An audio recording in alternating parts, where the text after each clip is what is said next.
लेकिन इस पूरे चुनावी कैंपेन में दो ही तरह की बातें निकल कर आ रही हैं और ट्रेंड यही दिखता है। धर्म के आधार पर कोई कह रहा है मंगलसूत्र चला जाएगा, कोई कह रहा है घुसपैठिए ले लेंगे सब कुछ आपका। और ओवैसी साहब हैं, वो अपने मुस्लिम वोटर्स को कह रहे हैं कि आइए बाहर, इनको बाहर रखना है वरना जीना मुहाल हो जाएगा इस देश में। इसका मैं पहले सवाल का जवाब ये देती हूं कि मंगलसूत्र के बारे में, जब मोदी भैया ने प्रधानमंत्री उज्ज्वला योजना दी थे, किसी सिलेंडर के ऊपर तो मेरे हिसाब से मजहब का नाम नहीं लिखा हुआ था।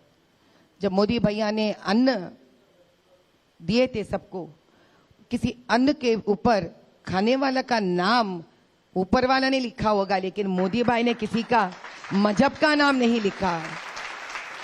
जब उन्होंने स्त्री का संरक्षण करने की प्रयत्न करी थी, तब भी उन्हें बिना कोई मजहब का देके उन्होंने किया है।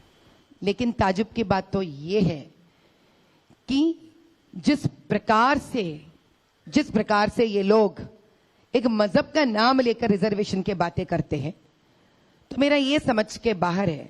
मैं आपको एक छोटी सी उदाहरण बहुत जल्दी दे देती हूं। समझिए, एक तरफ एक 5 परिवार है जो बाकी के मजहब से हैं और गरीब परिवार है, एक परिवार में 2-2 बच्चे हैं। दूसरी तरफ मुसलमान परिवार, गरीब पसमंदा परिवार है जिसके अंदर 10 बच्चे हैं। अगर देश का मेहनत का पैसा एक 5 परिवारों में आप बांटेंगे या मेहनत उनको देंगे, तो 5 घर में से 10 लोग बाहर निकलेंगे उन्नति कर और देश का आधार बनकर। अगर यही एक घर में आप डालेंगे जिनके परिवार में 10 बच्चे हैं, तब आप बताइए न्याय कर रहे हैं आप इसका अन्याय कर रहे हैं।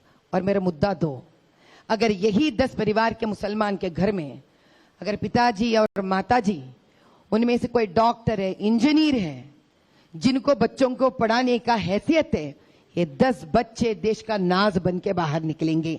अभी मुद्दा है कि इस देश का मेहनत का पैसा 2 बच्चे वाले 5 घर जाना चाहिए या 10 बच्चे वाले 1 घर जाना चाहिए। बस मुद्दा इतना ही है यहां पर।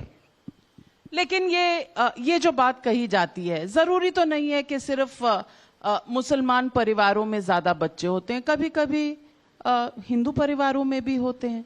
इधर संख्या की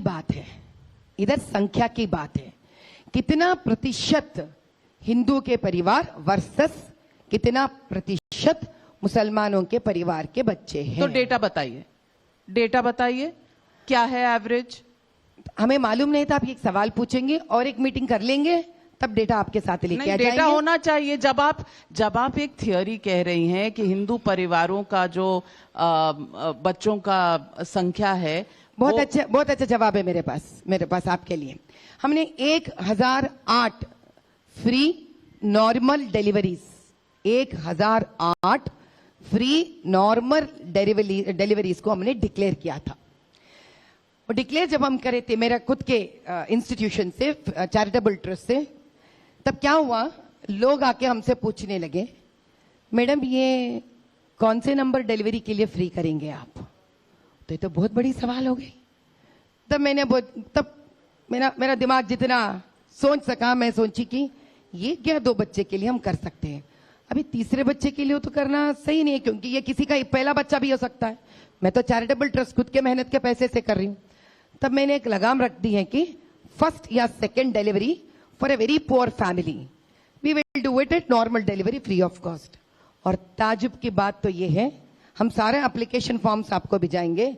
अगर हमारे पास 100 एप्लीकेशन फॉर्म्स आए, उसमें ऑलमोस्ट 60 से 70% चौथा या 5वां डिलीवरी मुसलमान परिवार से होता था और फर्स्ट या सेकंड डिलीवरी हिंदू परिवार का होता था। उसका प्रूफ है, आपको हम दे देंगे। यहां तक कि हम नाम नहीं ले सकते किसी का। एक मौलाना साहब का 9th डिलीवरी था, बच्चे का 9th डिलीवरी था मौलाना का साहब का, एक बच्ची का। उनके पास पैसे नहीं थे, वो लोग एक अस्पताल जा रहे थे, तो उनको ये डिलीवरी के बारे में सूचना मिली, तो मेरे तक खबर आई।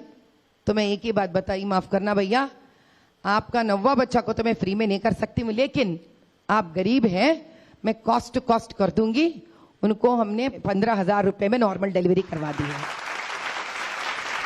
जिसका प्रूफ है हम आपको दे देंगे। आज तक हमारा पास एक भी डिलीवरी हिंदू परिवार से तीसरा बच्चा नहीं आया।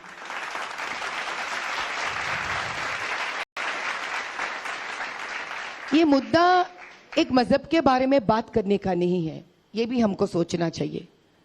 ये मुद्दा उन गरीब स्त्रियों के बारे में है जिनका बदन में खून भी नहीं है और एक बार डिलीवरी देने का बच्चे के लिए। ये मुद्दा उन नन्हे मुन्ने बच्चों का है जिनके बदन में खून की कमी है।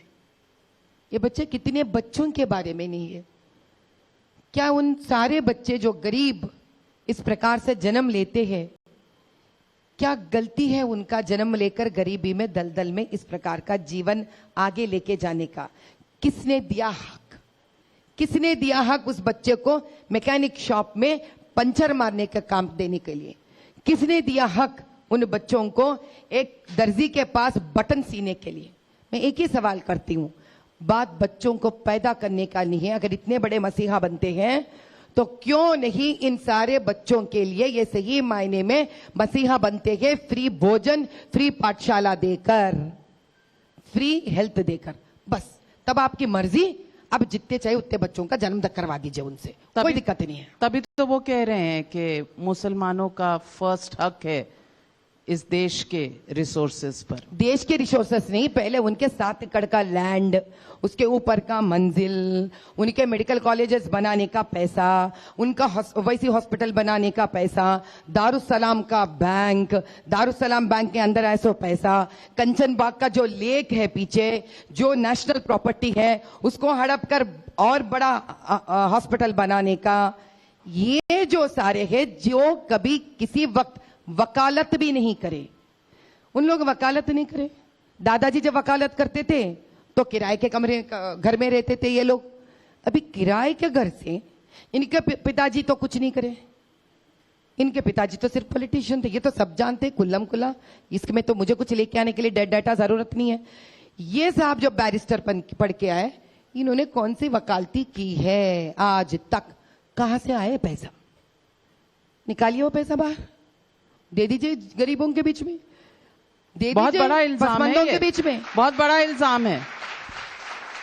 और मैं एक आपका साउंड बाइट भी सुनाना चाहती हूं, क्योंकि आपने दावा किया है कि ओवैसी ब्रदर्स के पास लंदन में 5,000 करोड़ का घर है। 5,000 करोड़ का तो घर नहीं होता, महल होता है। अभी लंदन है ना जी। मैं आपको पहले सुनवा दूं, आपने क्या? हाँ मालूम है, मैं किसी बात को भूलती नहीं इतनी जल्दी से। असद भाई के पास एक अच्छा फॉर्मूला है, अगर कोई पसंदीदा भाई बहन मिल जाते तो असदुद्दीन भाई से पूछ लेना। आप किराए के घर से एक बड़ा अपना खुद का